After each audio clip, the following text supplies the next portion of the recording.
Hello दोस्तों, मैं हूं असीम अकरम और आप देख रहे हैं डिजिटल लिटरेचर चैनल। आज हम बात करेंगे हिंदी बी का, जो अभी हम एग्ज़ाम लिए हैं इसी जो क्वेश्चन के बारे में बात करेंगे। और इस क्वेश्चन को एकदम जैसे आपका एग्ज़ाम बोर्ड में पूछा जाएगा उसी तरह सेट करके इसको बनाए हैं। और थोड़ा बहुत ये आपका प्री बोर्ड के मिलते जुलता ही क्वेश्चन को टाइपिंग किया गया है। ठीक है, तो यहाँ लिखा हुआ Hindi B course B, full mark 80 रहेगा, 3 घंटा। यहाँ स्टूडेंट का नेम लिखना है और इसमें जो पंजीयन संख्या, पंजीयन वर्ष, रोल कोड, रोल नंबर, लिपि और डेट, इतना चीज़ को आपको बोर्ड एग्जाम में ही भी लिखना होगा। लेकिन इस चीज़ को आपके राइट साइड में दिया जाएगा एग्ज़ाम कॉपी में। ठीक है, और इसका जो सामान्य निर्देश है यहाँ पे नहीं रह के वो नीचे रहेगा, या तो अंदर वाला पेज में वो रहेगा। ठीक, तो यहाँ आपका एक खंड जो क है उसमें एक गद्यांश है जो अंक 15 है, और इसमें छोटा सा ही गद्यांश है, इसको पढ़ के आप आराम से बना लीजिएगा। और ये बहुत ही इम्पोर्टेंट क्वेश्चन है और ये पीडीएफ के रूप में है। इस वीडियो के डिस्क्रिप्शन में इसका लिंक दे देंगे, आप वहाँ से जाकर डाउनलोड कर लेंगे। और मेरा एग्ज़ाम स्टूडेंट का जो एग्ज़ाम का कॉपी है इसी वीडियो के अंत में उसको दे देंगे, तो वीडियो को आप लास्ट तक देखते रहिए। ठीक है, तो पहला नंबर यहाँ क्वेश्चन जो है, निम्नलिखित गद्यांश को ध्यानपूर्वक पढ़कर उससे पूछे गए प्रश्नों के संक्षिप्त में उत्तर दे, उसको संक्षिप्त में उत्तर देना है। तो हंसी भीतरी आनंद का बाहरी चिन्ह है। जीवन की सबसे प्यारी और उत्तम से उत्तम वस्तु एक बार हंस लेना तथा शरीर को अच्छा रखने की अच्छी से अच्छी एक दवा एक बार खिलखिला उठना है। तो इस तरह इसको अगर हम पढ़ेंगे तो थोड़ा लेट हो जाएगा, आपको इसको पढ़ के आराम से समझ के उसको लिखना है। तो इसमें कौन नंबर क्वेश्चन है जो ये हंसी भीतरी आनंद को कैसे प्रकट करते हैं। तो हंसी भीतरी आनंद को बाहरी चिन्ह के रूप में प्रकट करते हैं, आप यहाँ पे लिख सकते हैं। दूसरा नंबर क्वेश्चन है, पुराने समय के लोगों ने हंसी को महत्व क्यों दिया। उस कहानी को अगर बढ़िया से पढ़िएगा तो सब क्वेश्चन आराम से आप लिख पाएंगे। हंसी को एक विशेष शक्तिशाली इंजन के समान क्यों कहा गया।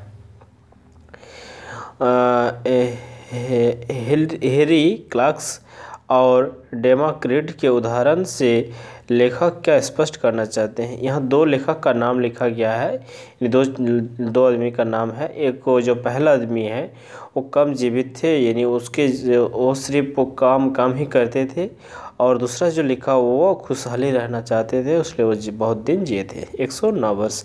तो उसको पढ़ लीजिएगा आराम से, ये सब चीज़ आराम से आप लिख पाएंगे। ये नंबर क्वेश्चन है, गद्यांश का उचित शीर्षक लिखे। और ये क्वेश्चन आपका, ये प्रश्न जो था पहले होना चाहिए था और पहले ही दिया जाता है, लेकिन इसमें लास्ट में दिया गया है।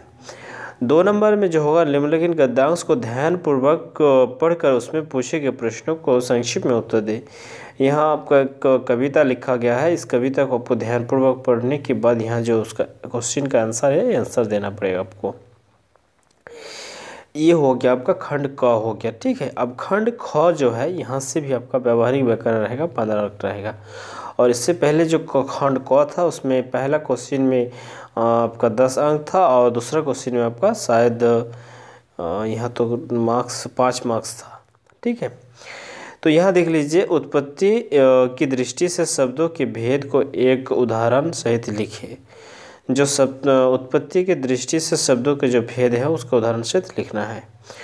शब्द और पद में क्या अंतर है, उदाहरण के साथ स्पष्ट करें। शब्द और पद को उदाहरण के साथ स्पष्ट करें। एक एक क्वेश्चन में आपका 2-2 क्वेश्चन रहता है। 3 नंबर में जैसे क और ख है, यानी 2 और 2 करके 4 मिल जाएगा आपको। 4 नंबर में भी उसी तरह क और ख है, उसमें भी 2-2 करके आपको मार्क्स दिया गया है। रचना के आधार पर वाक्यों के भेदों के नाम लिखे, साथ ही साथ उदाहरण भी दिए। मिश्र वाक्य क्या हो, अंधकार स्पष्ट करें। और इस तरह जो अभी हम क्वेश्चन का पैटर्न दिए हैं, ये पैटर्न के जैसे ही आपको एग्ज़ाम में पूछा जाएगा। क्योंकि इससे पहले हम एक बार सोशल साइंस का थोड़ा सा अगले पैटर्न से पूछे थे, तो बहुत कोई हमको एकदम कमेंट भी किया था कि सर चेंज हो गया है। लेकिन अभी इसीलिए भी हिंदी भी को एकदम फ्रेश करके बनाए हैं, और इसमें पैटर्न जो था पहले वो पैटर्न नहीं है। इसमें जो पैटर्न अभी होगा एग्ज़ाम लिया जाएगा उसी पैटर्न में इसको बनाए गए हैं। बहुब्राही समास की परिभाषा दे, इसका एक उदाहरण भी प्रस्तुत करें। ख नंबर यहाँ पे क्वेश्चन है, संधि के भेदों के नाम 2 उदाहरण के साथ दे। अजून अनुज एवं निरोग में से उपसर्ग चुनकर लिखे। उसके बाद यहाँ सोसुनार की एक लोहार की लोकोकित का अर्थ स्पष्ट करते हुए वाक्यों में प्रयोग करें। यहाँ आपका यहाँ से शुरू हो जाता है खंड ग पुस्तक से, ठीक है, 30 नंबर का रहेगा। ये पुस्तक का ही एक गद्यांशों को उठाया गया है। इस गद्यांश को पढ़ने के बाद आपको फिर इसमें से कहना होगा कि कौन पाठ से लिया गया है, इसका लेखक कौन था, ठीक है। यह अथवा करके क्वेश्चन है, यहाँ से आप नीचे वाला भी इस पढ़ के नीचे वाला की क्वेश्चन को भी बना सकते हैं। लेकिन हम आपको एक बात सलाह देंगे, क्योंकि आपका क्वेश्चन जो होगा वो बुकलेट सिस्टम से होगा, तो ये पहले वाला का आप आंसर लिख रहे हैं कि या नीचे वाला लिख रहे हैं तो वो एग्जामिनर समझ नहीं पाएंगे। तो इसीलिए यहाँ क्वेश्चन में भी ऊपर वाला चीज़ में राइट लगा देंगे, और यदि अथवा से होगा तो आंसर लिखने के बाद अथवा लिख के यहाँ आपको उसको ये कर देगा। हम आपको दिखा देते हैं, क्योंकि यदि आपको नहीं दिखाएंगे तो फिर उसमें थोड़ा सा दिक्कत हो जाता है। जैसे मान के चलिए आप ये वाला लिख रहे हैं तो यहाँ आपको राइट मार देना होगा एग्जाम कॉपी में, और यहाँ आंसर लिखने के बाद अथवा करके यहाँ अथवा लिखकर, ठीक है, उसमें इधर से नीचे से अंडरलाइन करके आप उसमें आंसर लिखेंगे।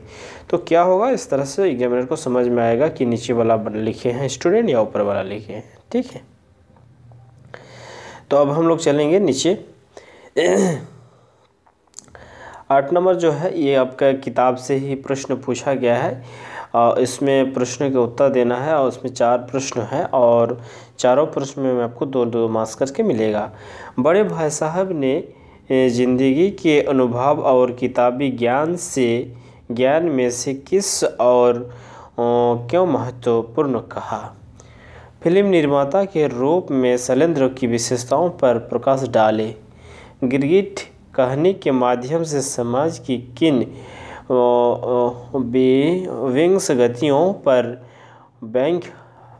व्याख्यान किया गया है। समुद्रों के गुस्से की आवाज़ क्या थी, उसने अपने गुस्सा कैसे निकाला। तो ये 4 क्वेश्चन है, ये 4 क्वेश्चन का आपको आंसर लिखना है, और हम तो उम्मीद करेंगे कि ये क्वेश्चन अगर हो सकते हैं तो आप कंप्यूटर से प्रिंट कर सकते हैं, क्योंकि ये PDF में है और इजीली आ जाएंगे। तो ये क्वेश्चन आपका एक तैयारी का पैटर्न भी मिल जाएगा। इसको आप आराम से घर में लगभग 10 बजे से स्टार्ट कीजिए, 1 बजे तक बनाने में कोशिश कीजिए, तो आपको क्या होगा, एक आदत बन जाएगा, ठीक है। और आपको एग्ज़ाम का ज़्यादा दिन टाइम भी नहीं है, 23 तारीख से भी आपका बांग्ला शुरू हो जाएगा, ठीक है। और आप लोग से हम एक बात बोलेंगे कि यदि मेरा जितना भी सजेशन किए हैं इंशाल्लाह सब तो सजेशन आएंगे ही। यदि आप लोग को अच्छा लगता है तो फिर हमको कमेंट करके बताएंगे, और एग्ज़ाम ख़त्म होने के बाद फिर हम एक वीडियो में आप लोग को कुछ डिस्कस करेंगे कि कैसा एग्ज़ाम में रहा, कितना % एग्ज़ाम आया, और आप लोग का लाभदायक ये चैनल हुआ कि नहीं, क्योंकि हम जो मेहनत किए हैं ये किसी का भला हुआ कि नहीं, आप लोग ज़रूर बताएंगे, ठीक है। और यदि क्वेश्चन आप लोग का आता है, यदि अच्छा लगता है, तो हम उम्मीद करेंगे आप लोगों से कि जो आप लोग का जूनियर स्टूडेंट है उन लोगों को इस चैनल के बारे में सलाह देंगे, ठीक है। 9 नंबर क्वेश्चन है, निम्नलिखित काव्यांश को पढ़कर पूछे गए प्रश्नों का उत्तर। यहाँ कुछ काव्य लिखा गया है, किताब से ही इसको उठाया गया है, और इसमें से लिख के, जैसे ऊपर में आपका गद्य था, गद्य से प्रश्न है, उसी तरह यहाँ काव्यों को उठाया गया है, और इसको आपको लिखना है। यदि ऊपर वाला को आप लिखते हैं तो ऊपर वाला का ही राइट लगा लीजिएगा और यहाँ लिखना चाहिए, और नीचे वाला को लिखते हैं तो अथवा करके उसमें लिखना पड़ेगा, ठीक है। यहाँ से आप कविता से आपको क्वेश्चन पूछा गया है, कबीर के अनुसार सच्चा ज्ञान क्या है। बिहारी की भक्ति से प्रेम की प्रधानता है, सिद्ध करे। मनुष्य मात्र बधू है से आप क्या समझते हैं, स्पष्ट करें। मधुर मधुर मेरी दीपक जल, कविता का प्रतिपाद्य अपने शब्दों में लिखिए। ये 4 क्वेश्चन है, एक एक क्वेश्चन में आपको 2 नंबर करके मिलेगा। और 11 नंबर क्वेश्चन है, पाठ में वर्णित घटनाओं के आधार पर PT सर की चरित्रक विशेषताओं पर प्रकाश डालें। आपको इसके ऊपर एक चरित्रों के ऊपर आपको ये करना है, प्रकाश डालना है, लिखना है। या तो अथवा से आप नीचे वाला क्वेश्चन भी लिख सकते हैं। इरफान की दादी के माई के घर कस्टोडियम में क्यों लाया गया। तो इसको भी अगर आप किताब पढ़े हुए हैं तो ये सब भी क्वेश्चन बहुत ईजी है, इसको भी आप बना सकते हैं। यहाँ पे खंड ख में रचना से है जो 20 नंबर यहाँ सबको मिलेगा। पहले में ही भी एक 12 नंबर में आपको कुछ निर्देश बिंदु दिया गया, लगभग 100 से 150 शब्द के अंदर आपको किसी एक चीज़ के बारे में यह लिखना है, ग्रामीण जीवन या तो व्यायाम के बारे में। और दोनों बहुत इंपॉर्टेंट है और दोनों भी बहुत ईजी भी है। ग्रामीण जीवन के बारे में भी आप बहुत कुछ बना कर लिख सकते हैं और व्यायाम भी बहुत ईजी है, व्यायाम स्वास्थ्य के लिए बहुत लाभदायक है। इस तरह करके आप बना के उसको लिख सकते हैं। 13 नंबर यहाँ क्वेश्चन है, पत्र है, माताजी को पत्र लिखकर अपनी दिनचर्या के संबंध में जानकारी दे। यानी माताजी को अपने पत्र लिखने के बाद आपको आपके दिन अभी कैसे कट रहे एग्ज़ाम के हालत में, या एग्ज़ाम का तैयारी आप कैसे कर रहे हैं, इस तरह से आप बना के आप लिख सकते हैं। और चिट्ठी लिखना तो बहुत ईजी होता है, हम पहले भी बोल चुके हैं जब हिंदी टू बी का जब इम्पोर्टेंट क्वेश्चन दिए थे कि 2 तरह का चिट्ठी रहेगा, एक ऐसे फॉर्मल रहेगा, एक इनफॉर्मल रहेगा, एक औपचारिक और एक अनौपचारिक रहेगा। ठीक है, तो नीचे वाला आपका इनफॉर्मल है। ग्राम पंचायत के मुखिया को सड़क की मरम्मत हेतु एक आवेदन पत्र लिखिए। तो ऊपर वाला ज़्यादा इजी होगा नीचे वाला से। अब यहाँ 14 नंबर क्वेश्चन है, आपके कार्यालय में कंप्यूटर ऑपरेटर की आवश्यकता है, इसके लिए विज्ञापन तैयार कीजिए।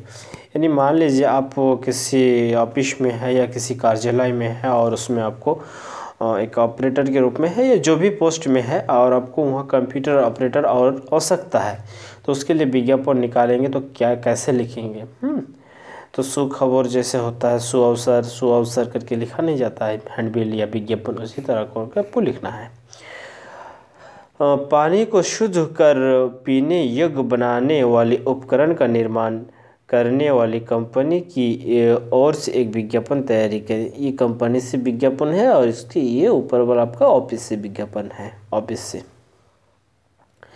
15 नंबर क्वेश्चन है, बहुत इजी क्वेश्चन है, निम्नलिखित विषय पर संवाद लिखन कीजिए। अपने सहपाठी से कोई पुस्तक मांगते हैं तो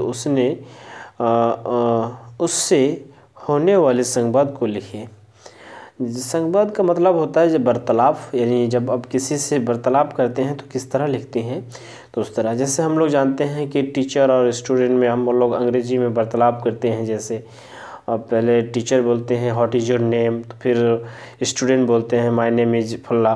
तो उसी तरह यहाँ से भी उसी तरह होगा कि जैसे आप बोलते हैं तो आप बोलिएगा कि आप क्या कर रहे हैं, तो हम पढ़ रहे हैं, तो आपको मित्रों का नाम देंगे कि हाँ मेरा मित्र बोला, ये सर नाम बोला कि वो पढ़ रहे हैं।